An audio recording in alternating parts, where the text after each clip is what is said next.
Bonjour à tous et bienvenue sur cette nouvelle vidéo. L'achat de son premier bien immobilier peut s'avérer anxiogène pour les personnes qui sont novices en la matière. Respecter certaines étapes est donc essentiel pour être sûr de ne pas se rater.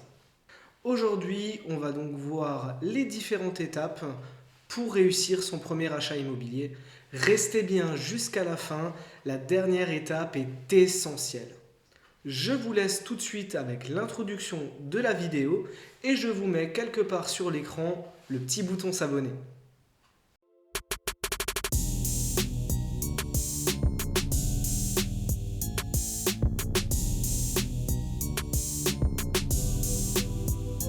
Nombreuses sont les personnes qui sont dégoûtées de leur premier achat immobilier parce qu'on peut avoir de mauvaises surprises. Moi le premier. J'ai acheté mon premier appartement en mars 2018 et je devais me retrouver seulement avec 10 000 euros de travaux. Et du coup, j'ai eu quelques surprises.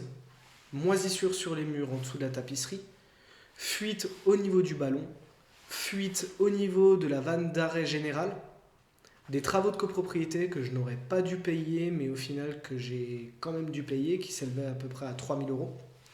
Ça m'apprendra à mieux regarder les PV d'AG, mais à l'époque, j'étais pas dans l'immobilier. J'ai donc injecté au total le double, voire quasiment le triple en travaux.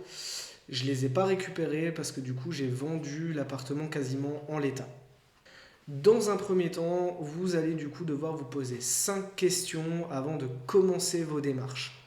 Êtes-vous réellement prêt à l'achat? Pour combien de temps souhaitez-vous emménager? Est-il vraiment intéressant ou nécessaire d'acheter maintenant? Est-ce que vous allez avoir de nouvelles opportunités professionnelles dans les prochains temps? Ou encore, est-ce qu'il y a un heureux événement qui arrive? La première étape pour réussir son premier achat immobilier est donc de définir vos besoins. Une fois que vous avez répondu à ces 5 questions, vous allez devoir cibler le type de bien que vous souhaitez. Appartement ou maison, neuf ou ancien, ville ou campagne, ou encore est-ce qu'il vous faut une cave ou un garage. La seconde étape est celle de vous faire accompagner. Un premier achat ne se fait jamais seul, pour la simple et bonne raison qu'on peut être aveuglé par l'euphorie de son premier achat. Il est donc essentiel que vous fassiez accompagner par quelqu'un de votre famille ou par quelqu'un de votre cercle d'amis qui a déjà acheté son premier bien, parce que du coup, il va pouvoir vous aiguiller sur les différents points. Travaux de copropriété, plomberie, électricité, moisissure, je parle en connaissance de cause, toiture, charpente, etc. C'est également le rôle du conseiller en immobilier qui vous accompagne de vous mettre en alerte sur les points à vérifier s'il y a des problèmes. Veillez donc bien à ce qu'il soit professionnel. Vous devez également être bien entouré en dehors du conseiller en immobilier qui vous accompagne et ça passe du coup par le choix du notaire, le choix de l'artisan qui va éventuellement faire les travaux dans votre nouveau logement, mais également le courtier ou le banquier qui vous accompagne. Troisième étape, définissez votre budget. Vous connaissez le dicton, Pas de bras, pas de chocolat. et bien dans l'immobilier c'est exactement pareil. Avant d'entamer les démarches de visite, vérifiez votre capacité de financement auprès d'un banquier ou d'un courtier.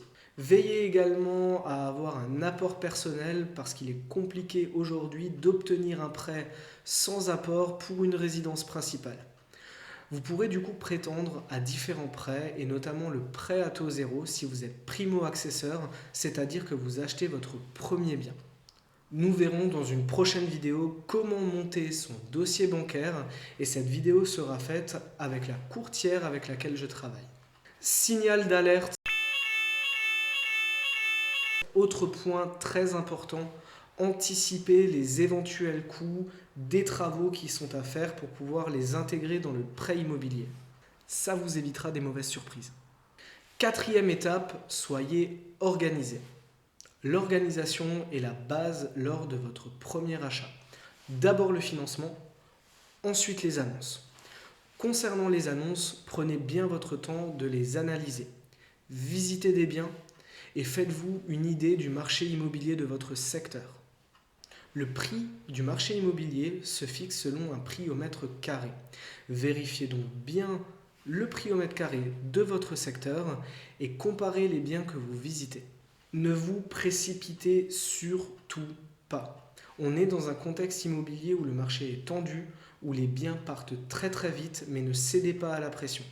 En plus, le fait de prendre votre temps, ça va vous permettre d'analyser le prix des différents biens, de les comparer, et vous allez du coup vous rendre compte si un bien est surévalué. Vous allez donc pouvoir le négocier et le remettre au prix du marché. Cinquième étape, préparez votre visite. La visite doit être préparée et renseignez-vous également sur l'environnement du bien que vous allez visiter parce que si par exemple il se trouve dans un quartier tendu et que vous ne souhaitez pas emménager absolument dans ce quartier, ça ne sert à rien de le visiter. What else? Posez également des questions sur le bien que vous visitez au vendeur si c'est une vente de particulier à particulier ou au professionnel si le vendeur a décidé de passer par agence. Ces questions passent par la taxe foncière, s'il y a des travaux à prévoir, les diagnostics et donc l'état de ces diagnostics, les procès-verbaux des assemblées générales, si le logement est raccordé au tout à l'égout, etc., etc. Prêtez également bien attention à la cuisine ou à la salle de bain qui sont des pièces d'eau et donc potentiellement humides. Pensez également à poser des questions sur l'électricité, le chauffage ou même encore la connexion Internet. Il faut être absolument curieux sur le bien que vous visitez pour avoir toutes les cartes en main. Sixième étape, projetez-vous. En général, on le sent tout de suite si c'est le bien qu'on veut ou pas. C'est ce qu'on appelle le fameux coup de cœur. Des fois, il peut être difficile à provoquer, notamment si le bien a beaucoup de travaux. Si le bien a beaucoup de travaux, n'hésitez pas à prendre des mesures ou encore à réaliser des plans 3D parce que tout le monde n'a pas forcément la faculté de se projeter visuellement. Pour vous aider à vous projeter, posez-vous également quelques questions comme: vous voyez-vous vivre dans ce quartier? Est-ce qu'il va y avoir de nouvelles constructions qui vont potentiellement influer sur le calme du quartier? Est-ce qu'il y a des médecins, des hôpitaux, des centres commerciaux, des écoles si vous avez des enfants, etc., etc. La septième étape est la plus importante. Prenez votre temps. Je l'ai déjà dit avant, mais cette étape est essentielle.